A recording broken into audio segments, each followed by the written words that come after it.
G'day and welcome to the GameDay Squad Fantasy Cricket Show. I'm Dyl, that's Stu, and we are the Fantasy Bros.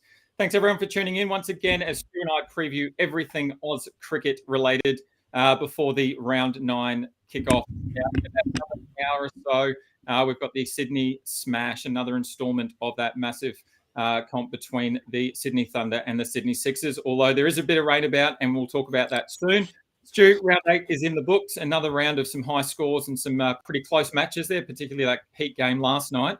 Unfortunately, we didn't get up, and it puts us in a bit of a tricky spot. But how did your team and your squads go this week?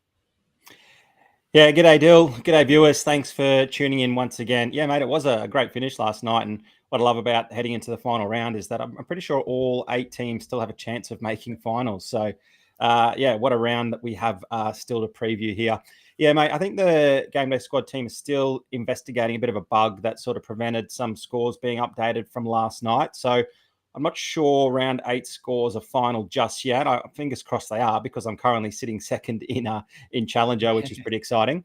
But yeah, we might have to wait a day or two for those scores to be finalised. And in terms of overall, mate, I'm still hovering around price card territory as it stands before those maybe last minute updates, sort of 8th to 14th across all 4 comps, which is awesome. So got my heart set on that price card.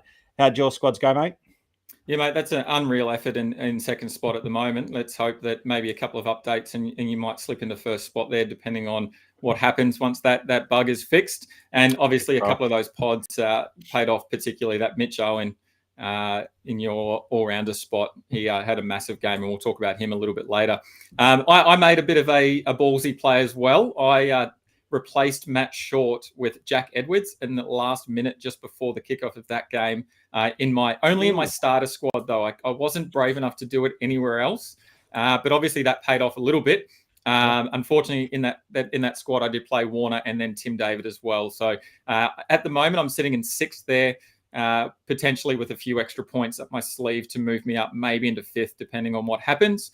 Sitting in 19th and 20th in Classic and Challenger, and then 10th in Champion. So hopefully I'm in the prizes all around this week, as long as there isn't too much movement, as long as it's up towards the top there.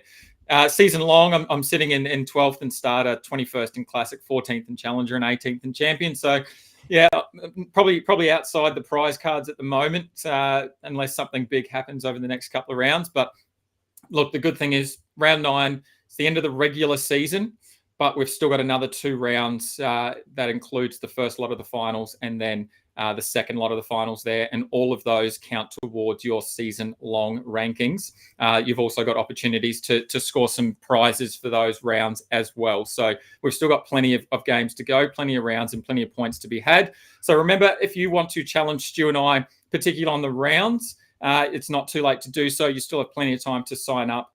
Jump onto the GameDay Squad app or the website. Make sure that you use the promo code FBAC24 when you sign up. You'll get that 3-player rare pack. You'll be able to rip those, get straight into it. You'll also have heaps of bronze starter packs that you'll be able to open to start your starter and classic sides. And you'll potentially be in the points and win some prizes and continue to build those squads. So make sure that you do that. Remember, the promo code FBAC24. Look, thanks to everyone for joining us live. Make sure you fire through those questions, particularly for round 9. We've got some big games coming up. All teams have their final games this round, so we've got no buys. So plenty of opportunity for some pods. Obviously, we've got a few things to get through. So Stu, can you tell everyone what we're up to today? Yeah, absolutely, mate. And a quick g'day to JT. Thanks for tuning in once again, mate. Big supporter of this show. Good to see you. Still waiting for another friend of ours, Dyl. Maybe Mian will pop on shortly and say g'day as well. But thanks for tuning in, JT, and everyone else as well. Yeah, Dyl, look, much the same, mate. We'll run through the top performers from round 9 in the 3 positions. We'll preview all of the round 9 fixtures, and we'll talk about who we're going to be playing in our champion squad. So the main guys that we're hoping to get us through to some prizes this round. Of course, we'll finish with Bro Down Showdown, which is getting pretty close. You went out to a pretty early lead, but I've been clawing my way back. So there should be another chance for listeners to get their hands on some pretty cheap cards during the innings break once again. So make sure we stay tuned for that, everyone. Unreal. Yeah, definitely. Feel like I'm falling behind a little bit now on Bro Down Showdown, but we'll get to that a bit later. Alrighty, looking at our top performers of round 8. So last night, Caleb Jewell came out and had a massive game, unfortunately, against the Heat, which pretty much secured their spot in the top 4. They're obviously looking at playing off for that home semi a little bit later in this round.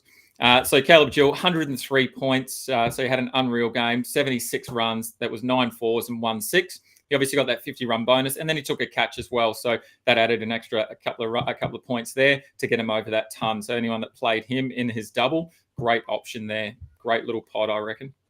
He was also put down in the field, 2 or 3 times, I think. Yeah. So that probably really was the reason why the Hurricanes got so close there in the end and got the job done against the Heat. If the Heat could have hung on to a few of their catches and dismissed Jewell a little bit earlier, then I think things would have been a lot different for our boys. Yeah. Mate, what a send-off for Jacob Bethel from the Melbourne Renegades. He obviously departs to go back to some England duties now, but he finished with a massive 159 game day squad points. He scored 87 runs. He hit 4 fours and hit 8 fours and 4 sixes. He obviously got that 50-run bonus. But he also took 2 wickets and bowled 9 dot balls. They even turned to him really late on in that innings. And it meant that Tommy Rogers was under bowled a little bit. So there are a few people disappointed that he wasn't amongst the points. But Jacob Bethel, what a way to finish, and certainly someone that will probably look at a little bit more closely next season if he comes back for the Men in Red or maybe somewhere else. Yeah.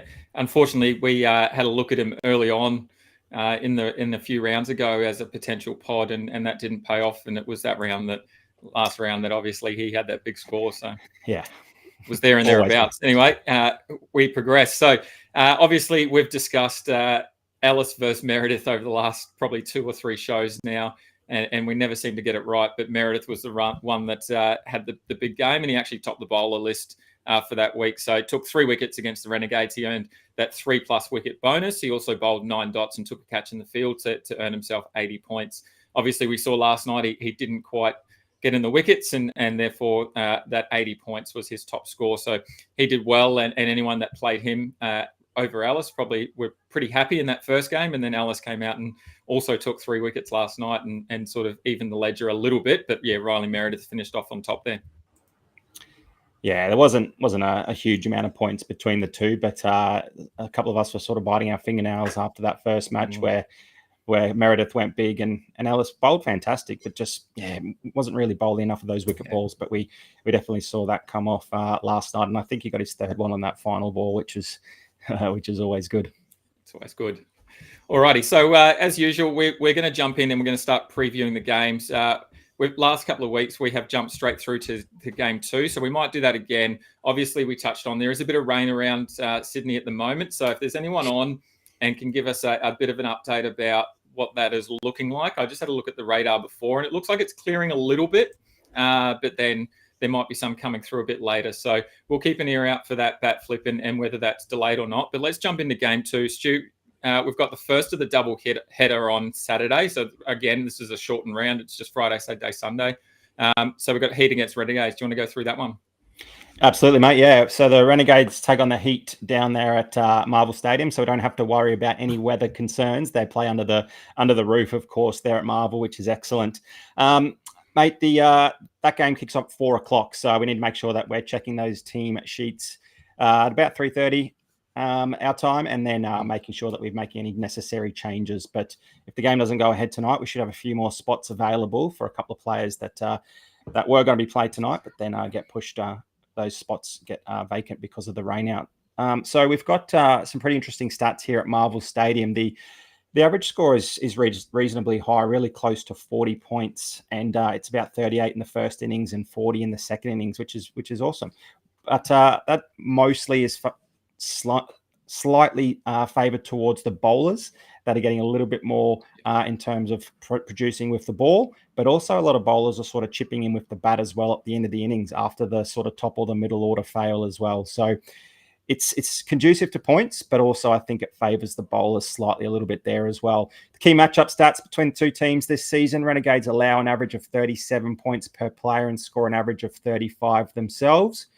The Heat, they allow 39 points, which is the most in the comp, and they've scored an average of just 34 per player, which is the least in the comp. So looking at those numbers, I'll be tending to lean toward a few more Renegades rather than Heat players. Mate, in terms of the squad news, we mentioned before that Jacob Bethel has obviously headed back home for some England duties.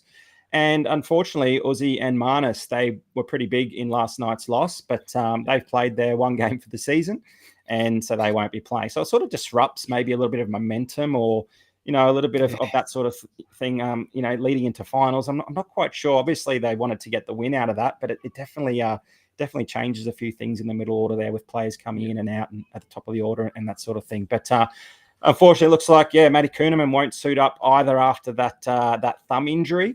Fingers crossed that, he makes a pretty quick recovery. The Heat have named Colin Munro.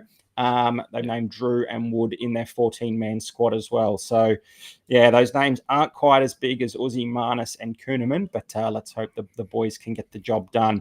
As I said earlier, based on the stats, I'll be looking at playing a number of Renegades during this match, but I still think there are plenty of players in all three positions that we can probably talk about and consider starting in our squads as well. I'll just run through a few names and then you tell me where you want to start, mate. But in terms of the batsmen, I think Brown and even Jake Fraser-McGurk, they've got a lot to prove here, and I think one of them can go off. I know you're pretty high on one of those players this round.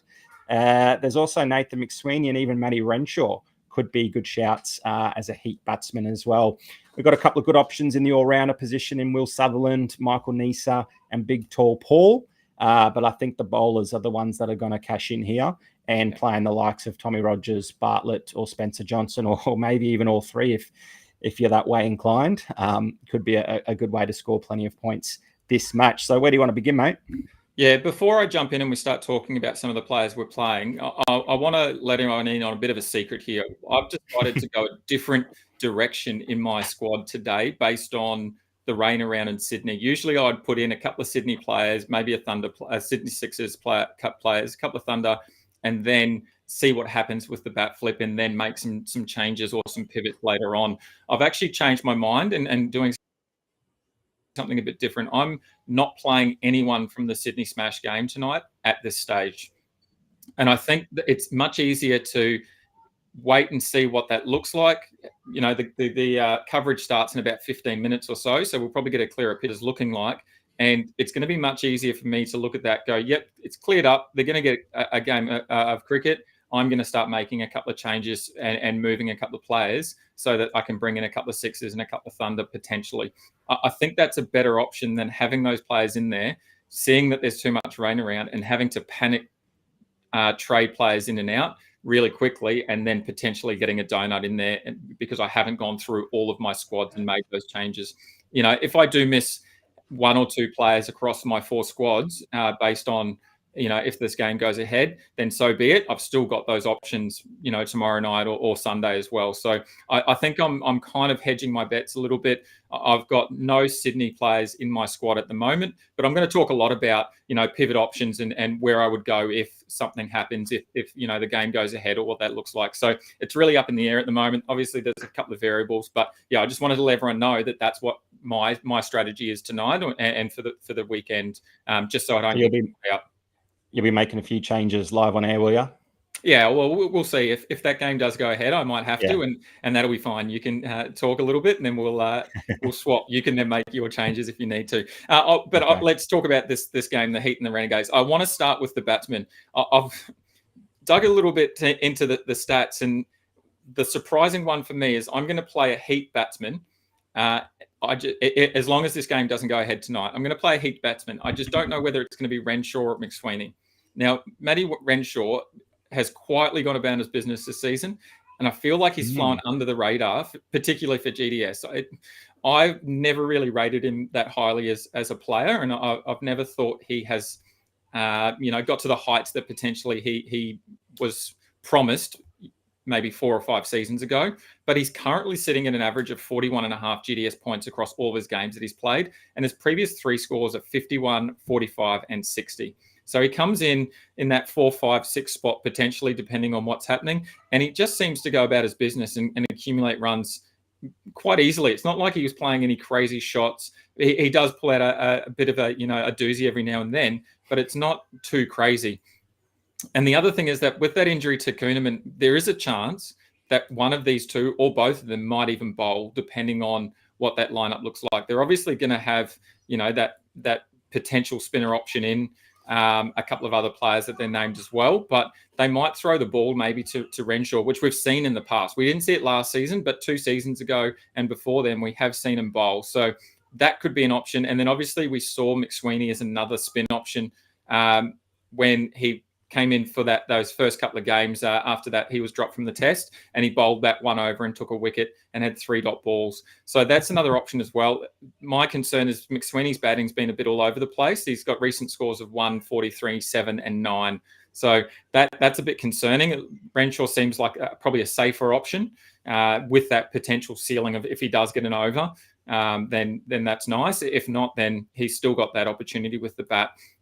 The other thing I like is, depending on the bat flip, when chasing, McSweeney averages 34, whereas when he's batting first, he drops significantly down to 14 runs. So if the Heat are chasing, then maybe I might look at McSweeney. If they are batting first, then maybe I might look at Renshaw.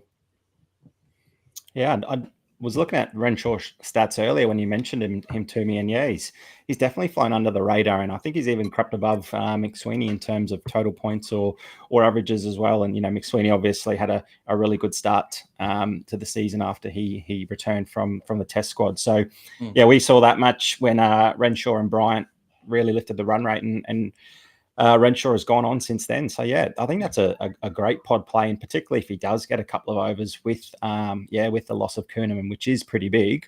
You can't replace Matty Kuhnemann, so they might need to look for someone with a bit of bowling experience, and the next best in line might be Renshaw or McSweeney there as well. So yeah, I struggle finding a spot for a batsman in here.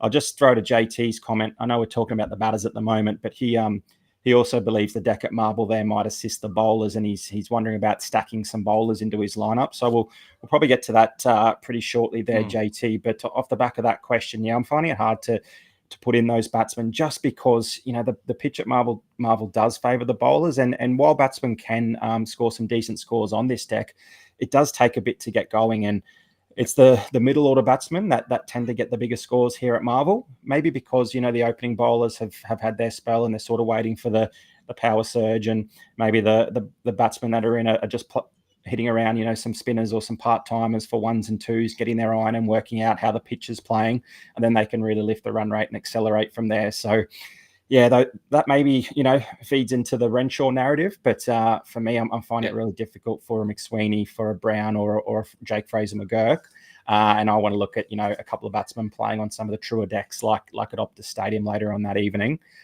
rather than hoping some batsmen go off in this match, and probably like JT looking at loading up on maybe at least 2 bowlers, maybe not 3, but yeah, probably 2 bowlers from this match for me. Yeah, and look, just on the bowlers, and yeah, we'll probably talk about JT's question now.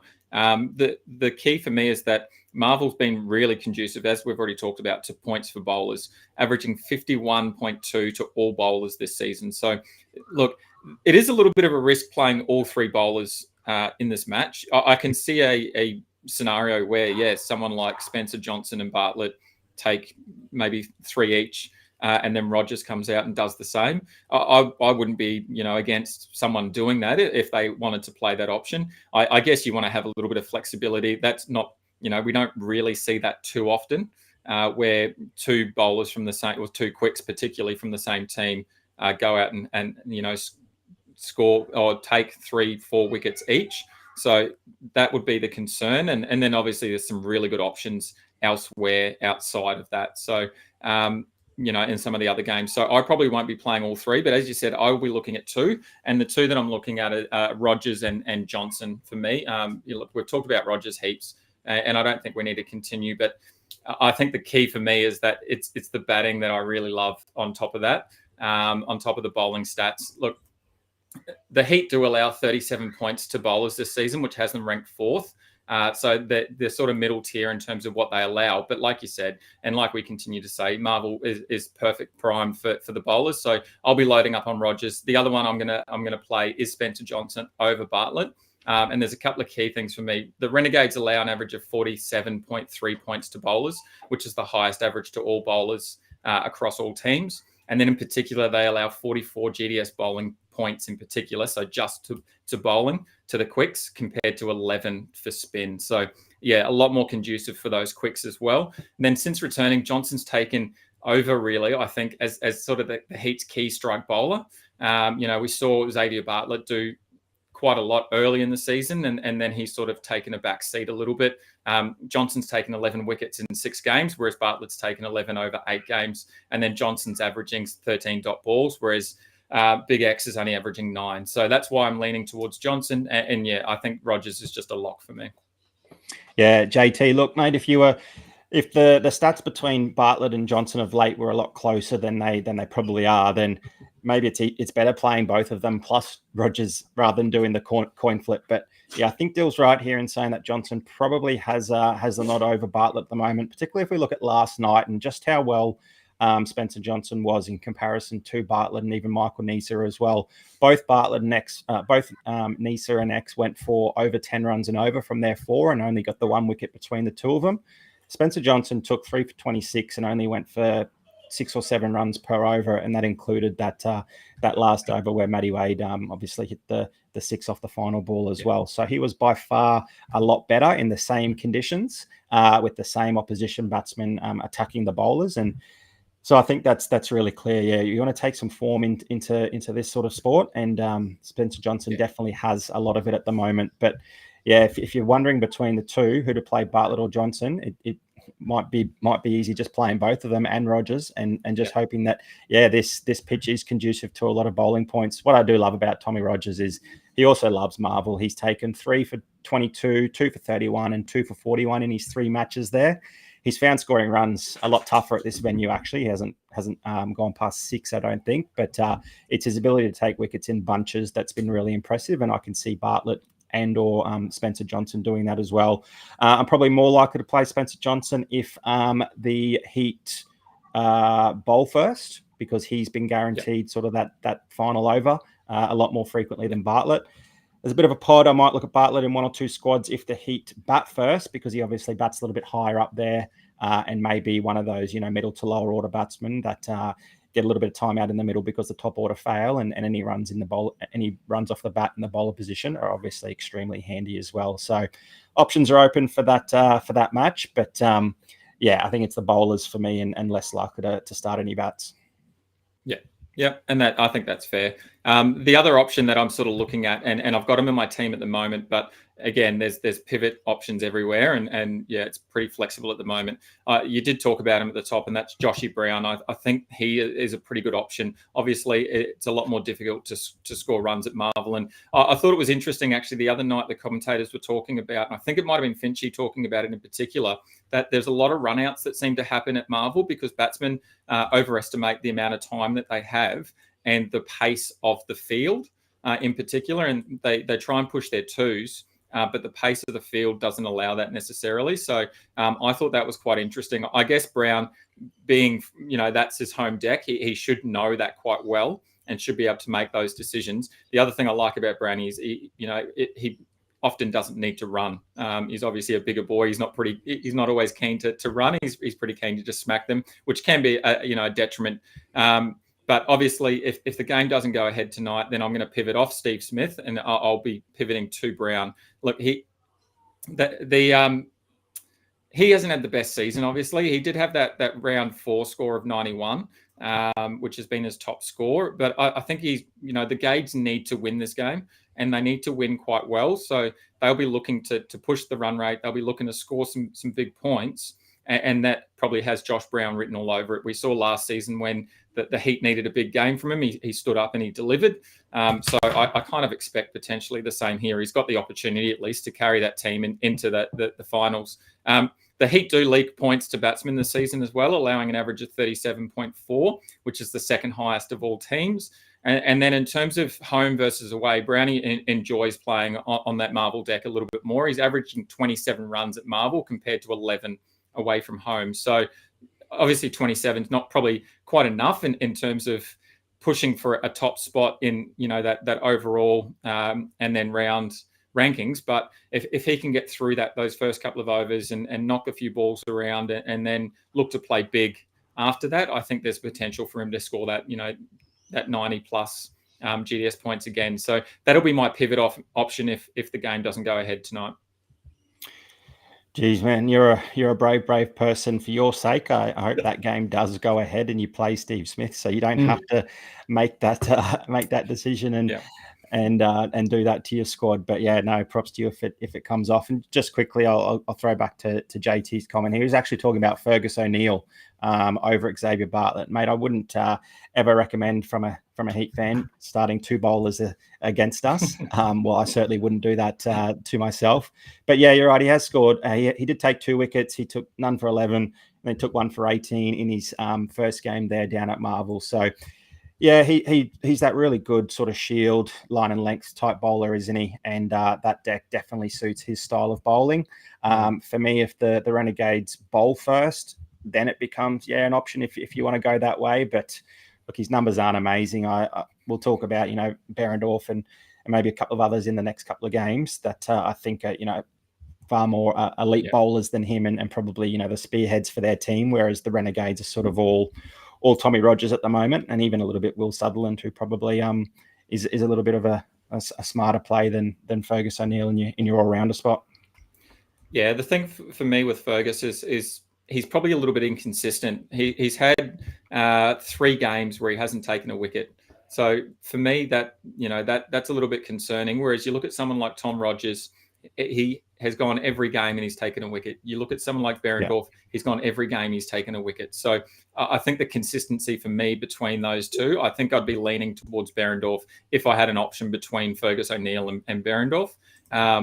So I'd probably be leaning that way just because there's a little bit more consistency, probably a safer floor, and then obviously the potential there for a bigger ceiling as well, which we'll talk about a little bit later. But yeah, I think I could see a world where Fergus O'Neill and Tom Rogers do take plenty of wickets together, but it's the consistency for me and probably it's a big risk and it's a pod, and if it comes off, then you're laughing. But if he doesn't take a wicket, he bats really low in the order. I'd just be concerned he's not going to get too many points if he doesn't take a couple of wickets. So yeah, for me, I'd be looking elsewhere.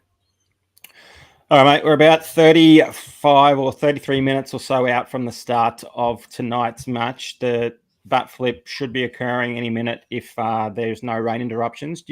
I might go have a look for some team lists while you run through some a bit of a preview for tonight's game, and we'll see how the weather situation's going as well.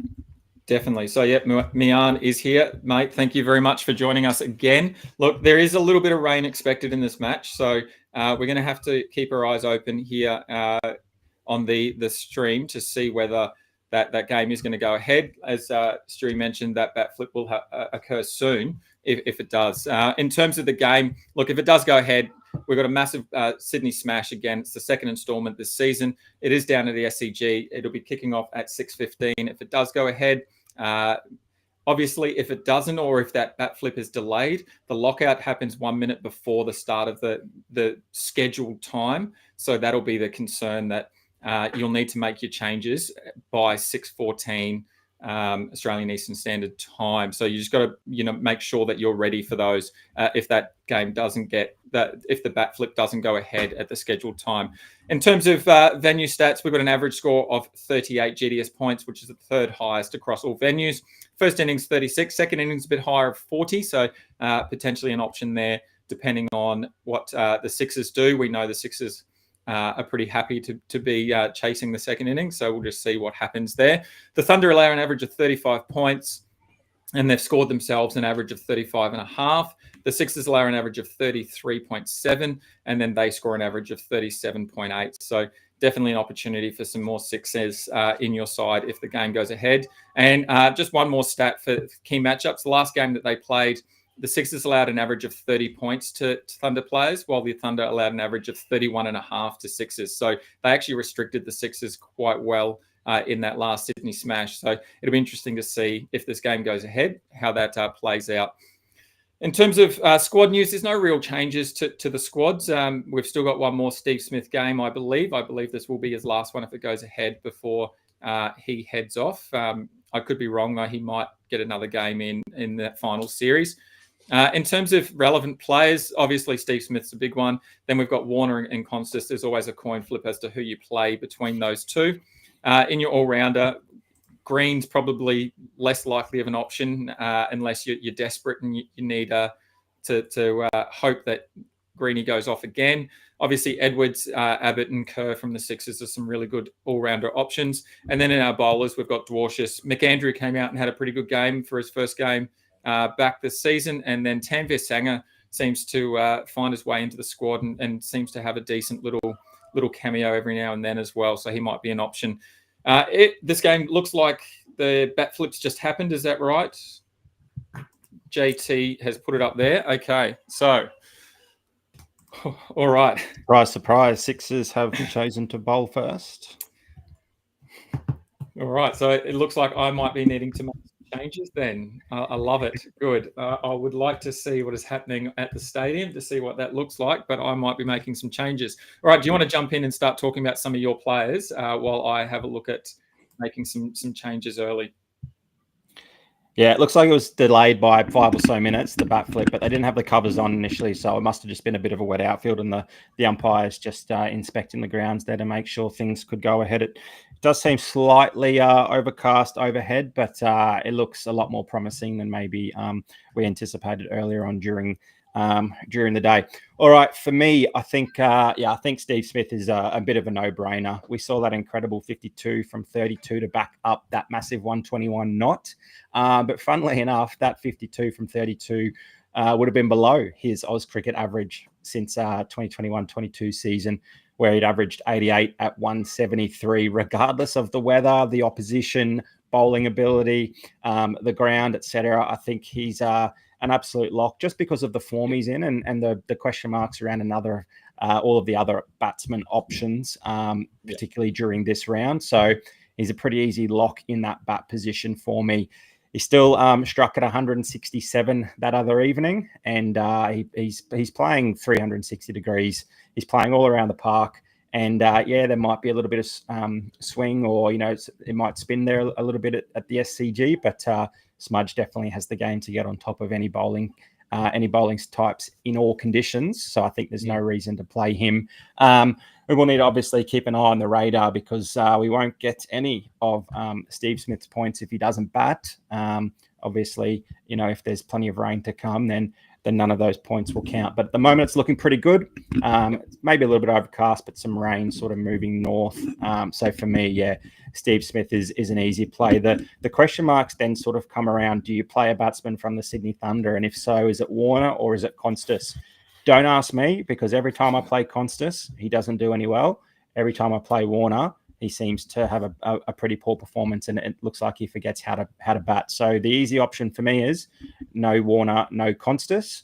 If you're brave enough to play either of them alongside Smith, by all means. But I think the Sydney Sixers have definitely chosen the right option to bowl first. It's obviously a little bit windy there. It's pretty overcast. I think the ball might do a little bit early on in that innings, definitely. So that's even more of a reason to sort of look past Warner and Constas, and maybe a reason for putting Jackie Edwards and Ben Dwarshuis into your team there, which I certainly will be looking at.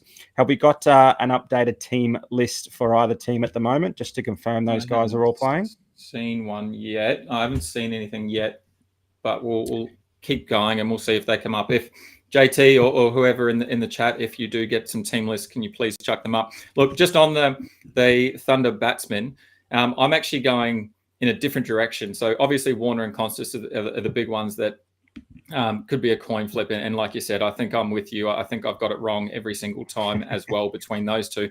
I'm actually looking at Sam Billings instead. As you said, okay, the early overs are going to probably be pretty tough. And then as the game progresses, if it does, then the ball's going to get a bit easier and hopefully Billings comes in and can knock the ball around a bit. Look, of the available wicket keepers remaining, Billings is actually top of the rankings in terms of GDS average. So Ben Duckett was, but obviously Ben Duckett, who we'll talk about a little bit later, has departed for the England duty. So he is out for the rest of the season. So Billings actually takes over as the top scoring or the top averaging wicket keeper at the moment. He's currently averaging 42.5 points this season, and he hasn't had really a standout game since that round 3 score of 131. However, he's been pretty consistent. I talked about him a few weeks ago. He seems to be around that sort of 30 points, give or take a few. He had a couple of down games and then he's come back and sort of stuck around that 30 points again for GDS. The Sixers allow an average of 40 GDS points to wicket keepers, which is, reasonably high. So if Billings can come out in that sort of 4-5 spot that we've seen him come out in, knock around a few balls and get a handy 20 plus, maybe a 30 to get that bonus, maybe take a catch or two behind the stumps, as you said, that the ball might do a bit at the start of the innings. So there's an opportunity there. He should probably reach that 40 GDS points as an average, as his average. Look, he's averaging 26.42 and a strike rate of 136, and he's taken 10 catches so far this season. That's the most catches he's had in any of his Big Bash appearances for a season. And his average is also the highest it's been in the last 3 seasons. So he's got a pretty good opportunity to continue putting that average up and striking at a pretty good amount. And then, I think he's got that opportunity there. More likely he's going to score points because they're batting first. And if that rain does come in, then, there's opportunity there. Reminder, though, we do need 5 overs each to constitute a game and for you to get points in your team. So, as you said, there's a lot of wind around. It's a bit overcast. They've done the bat flip, but we're still waiting to see what that looks like in terms of team lists as well. Yeah, it looks like the Thunder have just named theirs. We'll get that up on the screen shortly.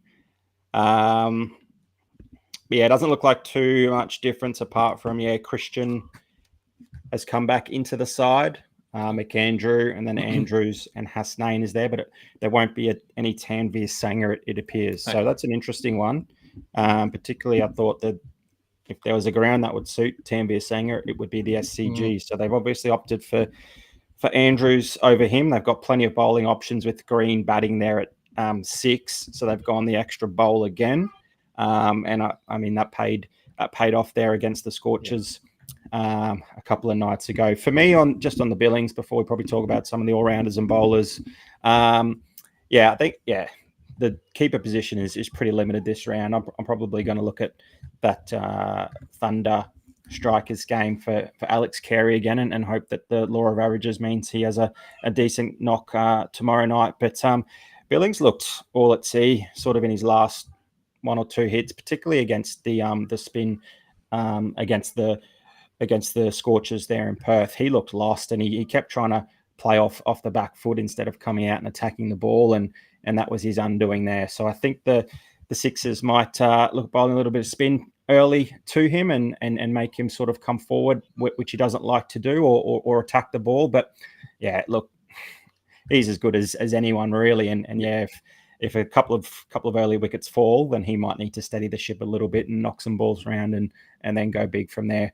So you're a brave man for playing Billings, but hey, you gotta make some moves in order to get up there on the leaderboard. So good one. But for me, it comes down to the all rounders or the bowlers. And for me, again, I'm looking at 2 main blokes in there from the Sydney Sixers. It'll be Jack Edwards, who opened the bowling last match and he took 2 wickets. He came in at number 3 with the bat as well. He didn't score, supremely well, but the fact that he's bowling at least 3 overs and he's batting at number 3 is that's unreal for when we talk about role and the need to have a couple of roles in the all-rounder position. Bowling 3 and batting at 3 is just ideal. So he initially wasn't in my team, provided he is still named at 3 again, which how about I put this on the screen? Looks like we've got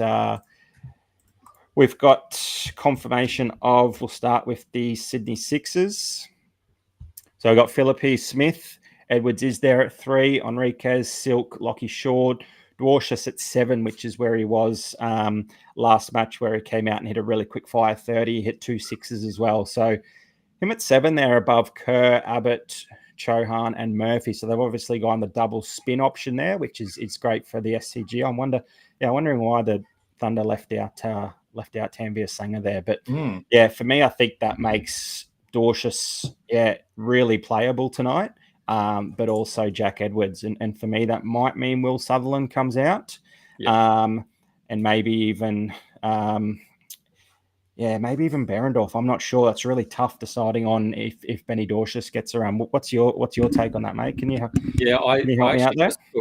I just took Johnson out of my champion side and put Dorcius in, and you touched on it. The key for me is that he's named at 7, and he's come out and he's just absolutely blitzed them with the bat when he's been needed.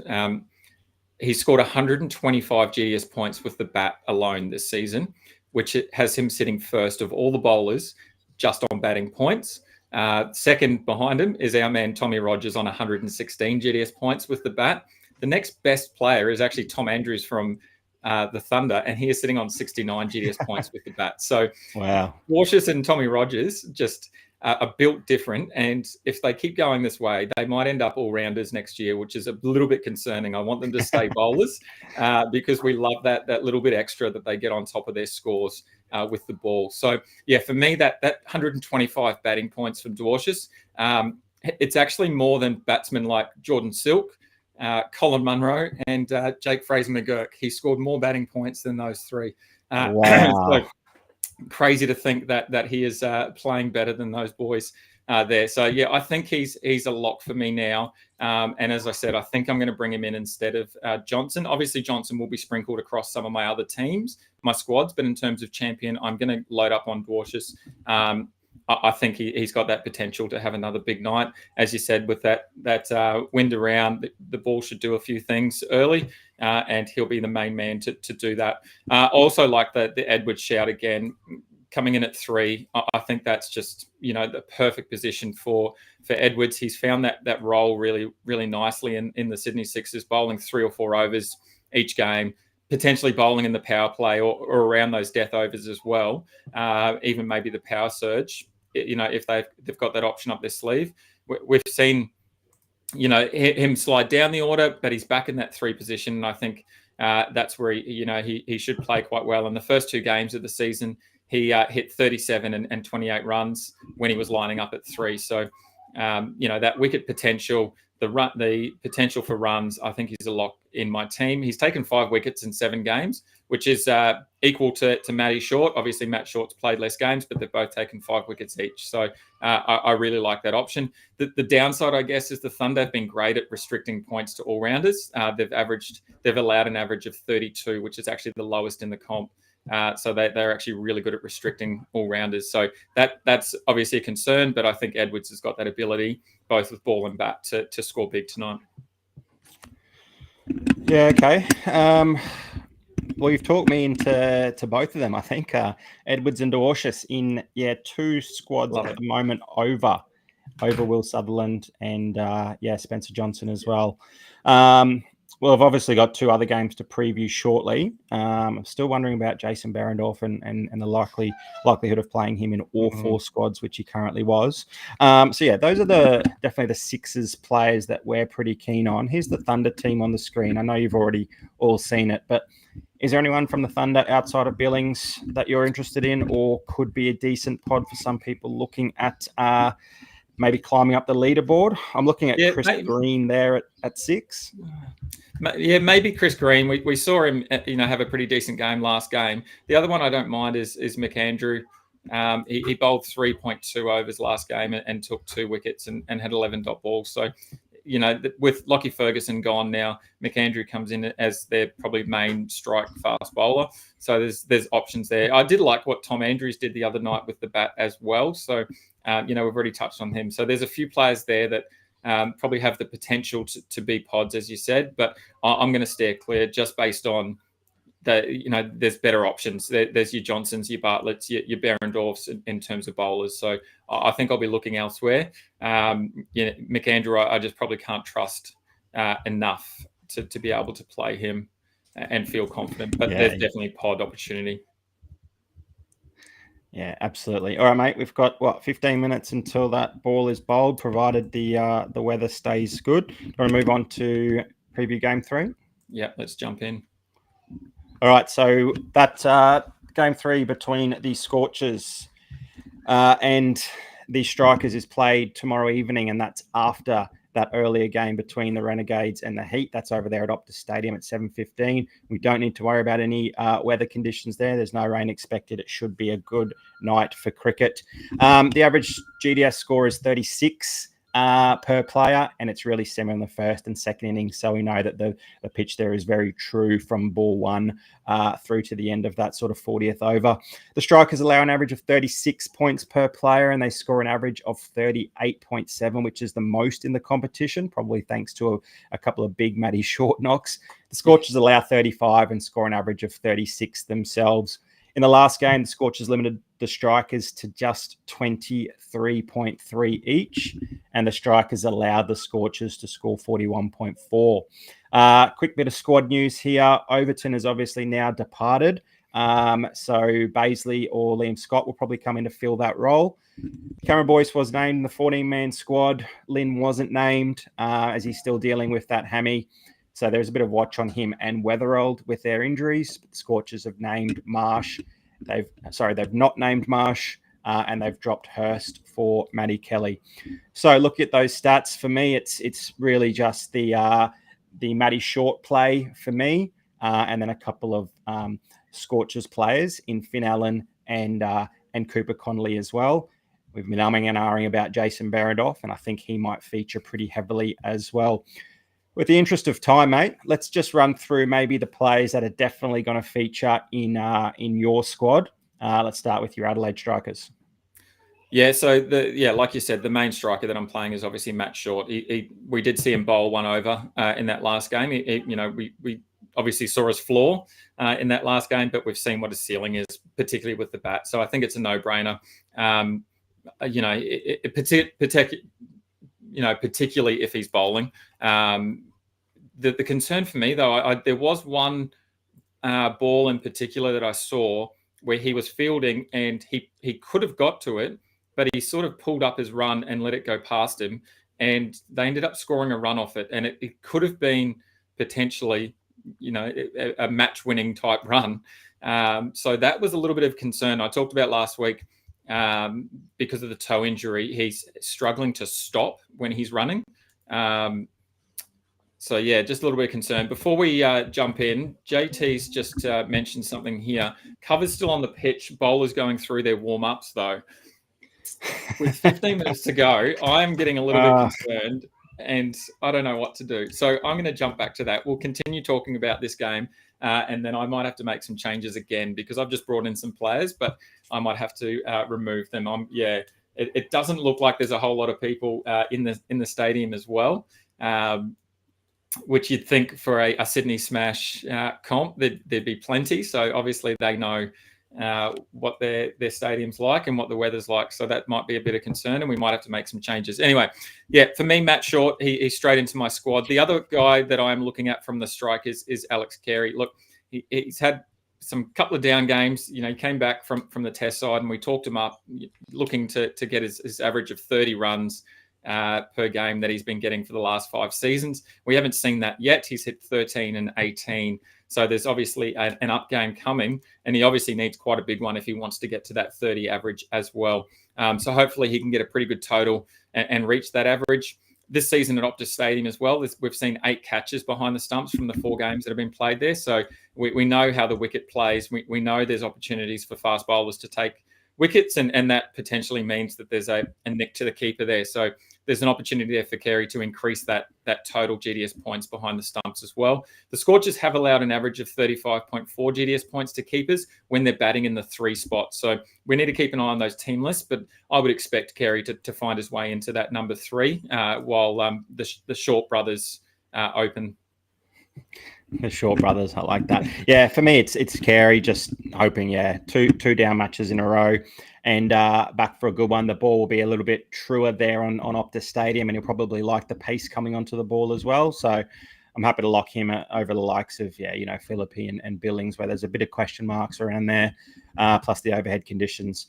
I do like the Darcy Short play. I'll probably play him in a couple of my squads as that third bat spot, given that he's been given the ball in the last couple of matches, particularly if, Matty Short still can't put too much weight or power through that toe. And again, if Cameron Boyce doesn't get named, that's probably the big one. If Boyce does get named in the 11, then I might look elsewhere. But Short hasn't really got going with the bat lately, so he gets to play back at his home ground where he plays his shield cricket. So hopefully he should know that wicket a little bit better and the boundaries as well. So I'm expecting a pretty decent knock from him, given the batting position is pretty tricky to pick anyway. Matty Short picks himself, although if you want to be pretty brave, we saw he get that 157, and then last match he only got those 15 points. Actually, if anyone did not play him for the 157 on the return, but did play him for the 15, can you let me know what you're doing with him tomorrow night, so that might help me make my decision? Because if you missed out on the 150 and then you got the 15, you'd be spewing.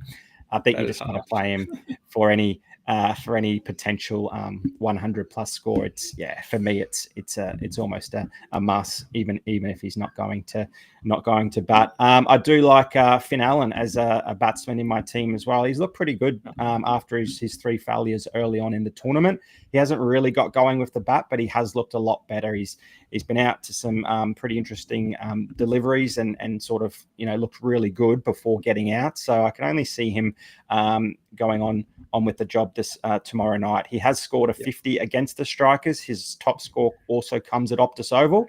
So those two line up perfectly in terms of opposition and pitch as well. So pretty happy to slot him in there and hope for a big one. He's obviously got a ceiling, and he might get a pretty good rock early on and be out cheap, but that's the risk you take with some of these guys. But Finn Allen is definitely someone who can go big, and you need someone to go big at this stage of the tournament. And particularly with the news that Matty Hurst wasn't named. So he is obviously their sort of third wicketkeeper option. So Allen will again take the gloves, or I'll assume he'll take the gloves. And he's taken 4 catches in 3 games with the gloves. So, there's again that opportunity for a couple of extra points there to boost his total. The other thing I like is that the Strikers allow an average, or been pretty vulnerable to top order batsmen, allowing an average of 50 GDS points to the top order. So there's notable scores there. As you said, Allen with 68 last time they played. Josh Brown hit his 91, and then Sammy Constas hit 84 there as well. And then we saw Steve Smith hit his 70. So they're pretty vulnerable there at the top. So Allen coming out, as you said, he's been pretty unlucky across a lot of those dismissals over the last few games, and he obviously looks in a bit better touch than he did in those first couple. So, I'm running him again. We all know how much I love Finn Allen, and I hope that he has a big game, because I am running him across pretty much all of my teams. I've just made a couple of changes again based on some of that news. I'm keeping an eye on the KO stream right now as well. There you go. Fantasy Fanatics answered my question for me. He didn't get the 150. He did get the 15. He is playing him. He's scared off some ticks. No, it doesn't, because I wanted to. So, okay, I'm with you there, Fantasy Fanatics. Let's both ride him and hope you get both wrong, and now you do something correct. So, tough luck, mate, missing out on that 150 and then getting the 15. Mate, can you keep me updated with the KO stream while we run through game 4 nice and quickly? Alrighty, so game 4 is the Stars up against the Hurricanes. It is Sunday night at the MCG, 6:15 kickoff, and it looks like there's clear skies, so should be plenty of cricket played. The average GDS score there is 33. The first innings is about 34, and the second innings a little bit lower, about 32. The Hurricanes have been really good at restricting players this season for GDS points, averaging 33, which is the lowest in the comp, and then they've scored themselves an average of 35. The Stars allow an average of 37, almost 38, and then the Stars have scored an average of 35. So obviously we touched on it before. That big news there is Ben Duckett, has departed for England duties, and Curran looks like he should be back as well after dealing with those injuries. So the watch will be on that top order and what that looks like based on Ben Duckett leaving. Whether Tommy Rogers and Sam Harper open up there, and then depending on what happens, Webster coming in at 3 and then Stuey, Maxi after that. There could be a world where maybe the Stars want to go with maybe a Maxi or Stuey to open potentially, and I don't mind that, and particularly if, which you'll touch on a little bit later, Maxi has that opportunity to have a big game based on their position and what they need to do to get into finals. So I think there's some ramifications there both, and then for their season as well. The big thing for me is the Canes have qualified, as we said, so this game might not have a lot of meaning for them, and there might be some opportunities to rest some of those injured players. So yeah, the tough thing is we won't know what their squad looks like until tomorrow at some point. And it being the last game, there's not really too many options to pivot if there are some late outs in that final team list. But if all goes ahead and they're named a full squad, then you'll be looking at players like McDermott, Wade at the top there in your bat position, maybe even Caleb Jewell after his massive knock.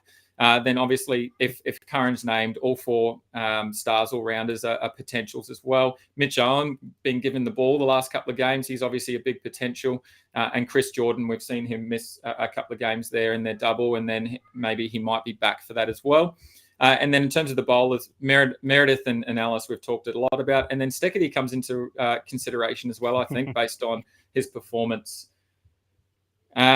Look, just before we go into our players here, it looks like they're about to take the field, but the covers are still on. No, they're taking the covers off now. So what have we got? We've got 3 minutes till lockout. The players look like they're about to take the field. What do we do? We've got 3 minutes. 3 minutes. I'm keeping my team as is. If the covers are off, the players are walking out. The radar looks to be clearing up nicely. I'm just going to run with it. I've only got Smith, Edwards, and Dwarshuis sprinkled throughout a couple of squads, so it won't be supremely detrimental. It's only Smith in every squad. It's probably just Edwards if he has a poor game that will come back to bite me. But it looks like it'll start on time with only a couple of possible interruptions. So I know you, Dyl, and our viewers probably want to get to watching that game. So my take on the Hurricane Stars really quickly is, like you touched on, the Hurricanes probably have limited motivation given that they've already secured a spot. And depending on the result tonight, they might even finish on top. And they've already got a growing injury toll. And they probably want to look at resting some of their stars that do have those niggles to make sure they're fully fit for the finals. They don't want to go through and losing only 1 or 2 matches and then bow out really quickly in the final series. So for me, it's all about the Stars who have plenty of motivation, which will be just about a must-win for them to get through. When there's a big game and when the Stars are playing, there's one man that always stands up, and that is Glenn Maxwell, the Big Show. He's called the Big Show for a reason. This game is made for him. It's at the MCG. They've got it. They're desperate for a win. I see him batting at 5 at the latest now, given that Duckett has left. There's every chance they might move him up 3 or 4. The more balls he faces, obviously, the better. So when it's a must win, he needs to be at the crease there. He may even bowl a couple of overs. We know that the Canes have a couple of left-handers at the top of the innings there that he definitely likes his chances against. So hopefully he gets a couple of overs with the ball, but I'm looking for a big Maxi masterclass with the bat, and he'll get that final all-rounder spot for me. Yeah, I love that shout, and I love, the other day Maxi just stood there and just hit sixes for fun. He didn't want to run at all, so there's always that potential there as well. Obviously, I'll be keeping an eye on those final team lists, but I think for me, I'm going to play Webster. He's in my side at the moment. I'll probably sprinkle in some Maxi across a couple of other the squads as well. I just really like what Webster's done in his return from the Test side. Obviously, he came out and scored those 48 runs and then admitted at the end he didn't hit them really well. He had sort of a down game with the bat last game, but since his return, he's bowled 7 overs and he's taken a wicket. Plus, he's had those 7 dot balls there as well. Even with the potential of Curran coming back, I still feel like there's an opportunity there for Webster to get a few overs. It's annoying that we don't know, and we talked about that at the start of the season, that there's not enough clarity around who's bowling and who's not. Stuey hasn't really been that effective with the ball. I think he took 2 wickets 2 games ago and then hasn't done a whole lot else outside of that. So I could see them maybe leaning towards a Curran, Webster, Steckity sort of attack, and then maybe, like you said, mixing in Maxi if possible as well. Although we haven't seen Maxwell bowl at all, I don't think, this season. So who knows, what's going on there. And just quickly, 6:14, they are running onto the pitch. So let's hope we get a full game for everyone that played all of those sixes and thunder. So let's finish off here really quickly, going through our Bro Down Showdown. So obviously there's our squads. There'll be some changes. Mate, do you want to run through the Bro Down Showdown? Yeah, I had a resounding 3-0 victory finally to, I think, maybe square the ledger at 3 apiece with a couple of rounds left after a pretty poor start. But yeah, the boys came through, particularly Smith, and I was really scared about Matty Short there. But that means, mate, I think you might owe me a pack. Have you pre-opened that? Yes, I've got one ready to go. So let's bring that up on screen. Here we go. All right, mate. So all 3 are yours today. Where do you want to start? All right, we'll start. We'll go middle. Let's see what's in the middle, please. Let's jump down the middle. All right, we've got a platinum to start. That's Joe Clark. Joe Clark. Okay, won't be too handy. Right. Bin that. Let's go through these Alrighty. quickly. Sorry, we've got a diamond here on the left. Let's go. Oh, Joshy Brown. We've just talked him up. Alrighty, and then the last card for you on the right. What have we got? Another diamond. A great pack. Here we go. Another one. It is. Oh, boy, Mackie Wright. Love it. He'll be great next season once he's returned from that ACL. Unreal. What a great pack. Well done, mate. That is your reward for another good Bro Down Showdown. As you said, we are tied 3 apiece. So this will be a big one. So I've gone Josh Brown, Bo Webster, and Berendorf. And you've taken my man Finn Allen, Glenn Maxwell, and then Tommy Rogers. So I kind of like our symmetry there in terms of the players that we are betting against. I love it. Unreal. Alrighty, that concludes our round 9 preview. Thanks again to everyone for jumping on stream and joining us. Good luck for the upcoming round. Remember to jump onto GameDay Squad Discord server for more info, your squad lists, all those questions answered, plus heaps of trade chat. And the new features that they've got as well in terms of the trade-ins and the squad builders that are happening. Some great features there from the GDS boys. Also, remember, you can still sign up using the promo code FBAC24 for that free pack. And then make sure you get your friends involved as well. Look, we'll see you in a couple of days for the finals round preview. So we're looking forward to that. That will be round 10, and that'll be on Tuesday, the 21st of Jan. At 5:15, so an hour before that first ball of the qualifying final. It looks like Edward's taken the first ball, and the ball is doing some movement already here. So let's have a wonderful night. Good luck, everyone. Thank you for joining us. Thanks, Stu. All right. Thanks, Dyl. See you, everyone.